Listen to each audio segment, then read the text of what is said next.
Hello friend, my name is Doombabetalks, and today we're going to be talking about Durarara and the sequel Durarara times 2. However, before we get started, I do want to say a quick update. We are going to start uploading on Sundays and Tuesdays as opposed to Wednesdays and Fridays because I've just been having way too many issues with the server, specifically on Friday. It just YouTube won't process properly, so I'm thinking it's just because it's a really busy upload day. So we're gonna see if Tuesday and Sunday make any differences. Anyways, created by BrainsBase and released in 2010, Durarara is a 48 episode Seinen action / mystery / supernatural anime that tells a story of a lot of different individuals living in Ikebukuro that are all a part of a gang called the Dollars. Mikado is a high schooler that just moved to the city so he could live an exciting life away from his small hometown. Masaomi is a childhood friend that encouraged him to move to Ikebukuro. Celti is a dual-hunt from Ireland looking for a head while acting as a transporter. Chizuo is a nice guy with intense anger issues from his inhuman strength. And Izaya is an information broker that enjoys playing on both sides of the fence to see how humans react in different situations.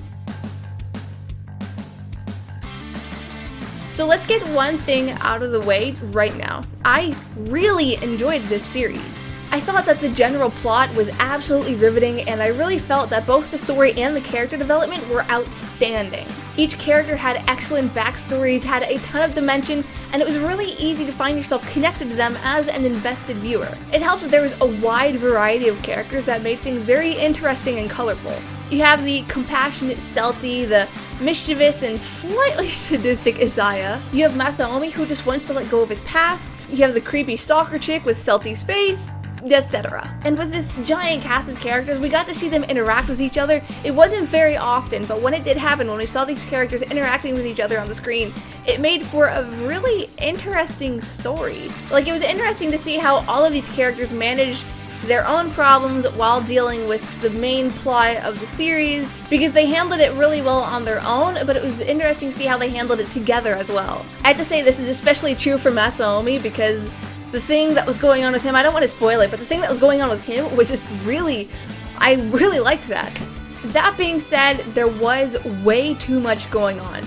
Just way too much. I understand that this series is basically one story being told from the perspective of about a dozen different people. However, that did make things a little difficult for me as a reviewer, because I felt like if I stopped paying attention for even a minute, I would miss something important, and then I would be completely and hopelessly lost later on. It also made pacing a huge pain in the ass to keep up with, because you were being told 6 or 7 side stories as well as the main plot. This is especially true for the sequel, Durarara times 2, where the creators frequently would rewind a scene, and they did a lot of breaking the fourth wall in the second season. I didn't really enjoy, but they did a lot of rewinding to tell the same story from the perspective of all these different characters, and that got a little tiresome. As it stands, if you are a casual anime viewer and you don't think you're really going to want to invest a lot of attention into a single story, this may be difficult for you, and I probably wouldn't recommend it. But if you do have the patience to sit down and really pay attention to what's going on, this is incredibly enjoyable, and I absolutely adored the story. Though I still don't really understand what the Dollars did. I mean, they were basically just an online group. They didn't really do anything except for a few bad eggs that would beat people up in the name of the Dollars. So I don't really understand why the other gangs cared about them that much. Like, why would anyone give a shit about a gang that has no leader, no rules, and basically does nothing? So this series has a very simplistic art style that I very much enjoyed. It almost looked like this interesting blend of... It's really hard for me to explain, but it's almost like you have the sketchiness of the manga style while still having anime qualities. That probably didn't explain anything, but I really loved the art style used for Durarara. It wasn't too glossy or detailed, with flat coloring and shadows added only where they needed to be.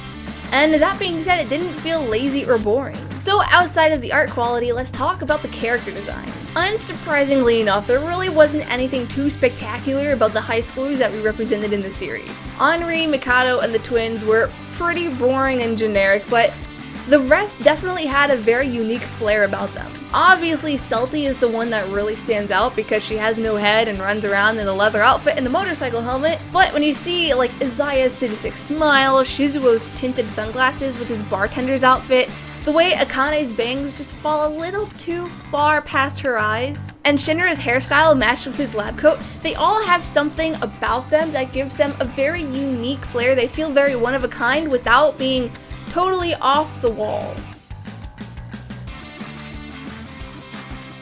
So, all in all, I loved Durarara and its sequel. The story was a little too— oh, there's something in my eye. The story was a little too busy, and I don't quite understand why anyone really gave much of a damn about the dollars, but it had plenty of other redeeming qualities. The art style and the character design totally tickled my fancy. The story and character development were fantastic, and the series had a phenomenal jazzy soundtrack that complemented it perfectly. If I had really one complaint about the series, it was the way that foreigners were depicted. It seemed like every foreigner in the show was a really tacky cliche, you know, a real weirdo. I mean, whether it be the murderous Russians, the Russian that murders sushi and is a relatively racist depiction of a black man, the fat Italian with the tacky outfit, the obnoxious American CEO. I mean, let's be real, once or twice is alright because, you know, it wasn't like they were the only characters that were depicted as just weirdos. But when the only real normal character that's foreign is Celty, the girl that doesn't have a head, that's kind of telling us a message that I don't particularly appreciate. Anyways, those are my thoughts on Durarara and Durarara times 2. Have you seen it?